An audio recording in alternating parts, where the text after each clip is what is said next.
Good morning students. आज हम कर रहे हैं कक्षा 8वीं का चैप्टर नंबर 2, अंकुर का कमाल। ये कहानी चैतन्य जी द्वारा लिखी हुई है और इस कहानी के माध्यम से चैतन्य जी हमें कहना चाहते हैं कि हमें जो अपने जीवन में जितनी भी मुश्किल आती है, जितनी भी मुसीबतें आती है, उनका डटकर सामना करना चाहिए। कभी भी मुसीबतों से डरकर भागना नहीं चाहिए। और अगर हम अपनी सूझबूझ और समझदारी से काम लें तो हम किसी भी मुसीबत का हल आसानी से निकाल सकते हैं। तो आइए बच्चों, करते हैं आज की कहानी, अंकुर का कमाल। हमारे गांव में भोला शंकर नाम का एक दुकानदार था। आसपास के गांव में राशन की कोई अच्छी दुकान नहीं थी, इसीलिए भोला शंकर की दुकान खूब चलती थी। गांव से 16 किलोमीटर दूर तक एक छोटा सा शहर पड़ता था। उसी शहर से भोला शंकर दुकान के लिए सामान लेकर आता। 15 दिन में बिक्री के मुताबिक माल की 3-4 खेप अपनी बैलगाड़ी से खुद ढोकर लाता था। दरअसल उन दिनों में भोला शंकर के गांव से होकर कोई भी ट्रक या टेम्पो नहीं चलता था। सितंबर महीने का आखिरी सप्ताह था। गांव में सरसों की बुआई के लिए खेतों को तैयार किया जा रहा था। बुआई के समय सरसों की अच्छी बिक्री होगी सोचकर हर बार की तरह भोला शंकर ने दुकान में अपने नौकर को बिठाकर सरसों की 4-5 बोरियां ले आने का निश्चय किया और रविवार की सुबह बैलगाड़ी लेकर शहर की ओर चल दिया। सरसों की 4 बोरियों के साथ दूसरा सामान भी खरीदना था, इसीलिए हिसाब किताब करते और सौदा खरीदते काफ़ी देर हो गई थी। शरीर से हट्टे कट्टे साहसी भोला शंकर को रात होने पर भी कोई डर नहीं था। शहर की जगमगाती सड़कें पार करके जब भोला शंकर अपने गांव की तरफ जाने वाली कच्ची सड़क पर गाड़ी हाँक कर आया तो अंधकार घिर चुका था। चलते चलते टॉर्च की रोशनी से सड़क पर भोला शंकर को कुछ लोग दिखाई दिए। उसने बैलों को रोका और टॉर्च की रोशनी डाली तो उसकी घिघी बंद गई। मुंह से बोलना फूटा। सबका चेहरा ढका हुआ था और सब अपरिचित लग रहे थे। बैलों के रुकते ही 3 आदमी झट गाड़ी के पास लपक आए। भोला शंकर को सारी बात समझते देर ना लगी। बैलगाड़ी और माल छोड़ जाकर भाग जाना भी संभव नहीं था। भोला शंकर ने पूछा, आप लोग कौन हैं?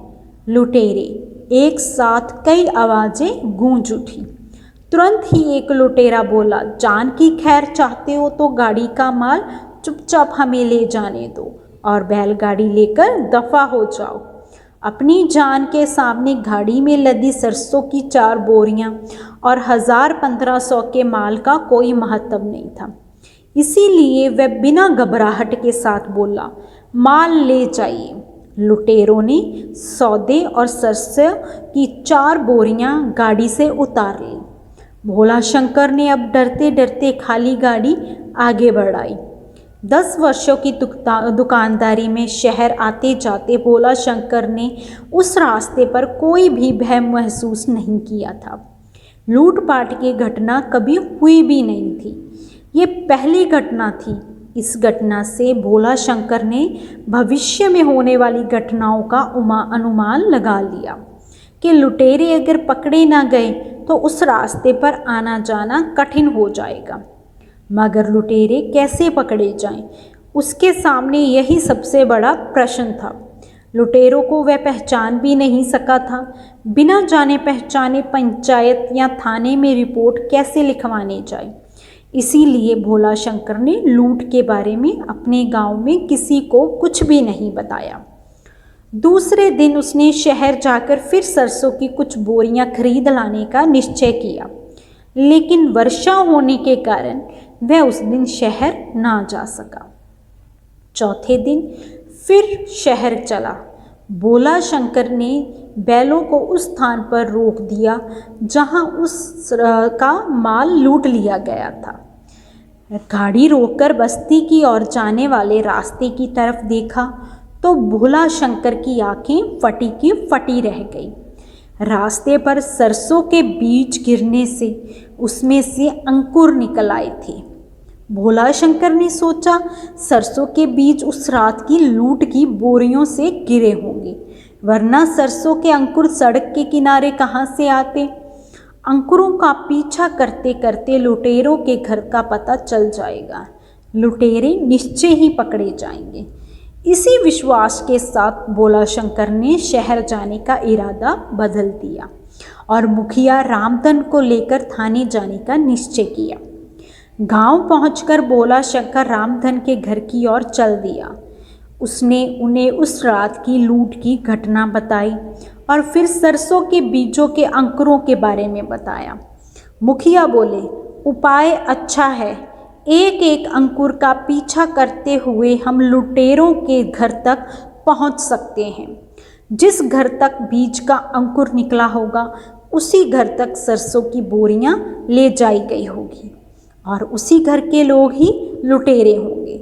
लुटेरों में से एक भी पकड़ा गया तो उसके सभी साथी भी ज़रूर पकड़ लिए जाएंगे। चलो थाने चलते हैं। दोनों थाने पहुँचे। मुखिया ने लूट की घटना के बारे में दारोगा को सारी जानकारी दी। कुछ ही देर में भोला शंकर और मुखिया के साथ दारोगा और कुछ सिपाही उस स्थान पर पहुंच गए जहां पर अंकुर उगाए थे। सरसों के बीजों के अंकुरों का पीछा करते हुए वे एक बस्ती की तरफ पहुंच गए। सड़क से वह बस्ती लगभग 1 किलोमीटर की दूरी पर थी और पूरे रास्ते में गिरे बीजों से अंकुर निकल आए थे। थोड़ी ही देर में सब बस्ती में पहुंच गए। अंकुरों की पंक्ति आखिर एक घर के आंगन में जाकर खत्म हो गई। दारोगा ने बस्ती के एक आदमी से पूछा, ये घर किसका है? तो प्रताप का। उस आदमी ने दारोगा को जवाब दिया। कौन है प्रताप? बुलाओ उसे, दारोगा ने सख्ती से कहा। लूट के बारे में इतनी आसानी से सुराग मिल जाएगा, लुटेरों को जरा भी शक नहीं था। पर लुटेरों को पकड़वाने के लिए बोरियों से गिरे सरसों के बीजों ने कैसा कमाल कर दिखाया था वह लुटेरों को मालूम नहीं था। आंगन में किसी व्यक्ति की भारी भरकम और रोबदार आवाज़ सुनकर प्रताप घर से निकला। सामने दारोगा को देखकर हैरान हो गया और बोला, साहिब क्या बात है, मेरा ही नाम प्रताप है। सिपाहियों ने झटपट प्रताप को जकड़ लिया।